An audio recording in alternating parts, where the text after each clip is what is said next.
Parlàvem de les dinasties comtals, i hem parlat de la famosa dinastia de Guifré el Pilós, que arriba a unificar els comtats pirinencs amb els comtats litorals. Però, a la seva mort, després de la seva mort, precisament en una batalla contra un Banu Qasi,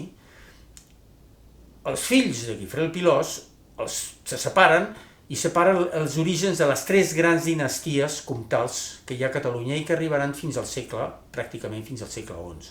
que són la família del comtat de Barcelona, que reuneix Girona, Osona i Manresa, la família d'Urgell i la família de Cerdanya-Besalú. La resta, els comtats de Rosselló i de Peralada, també és una altra dinastia, però que no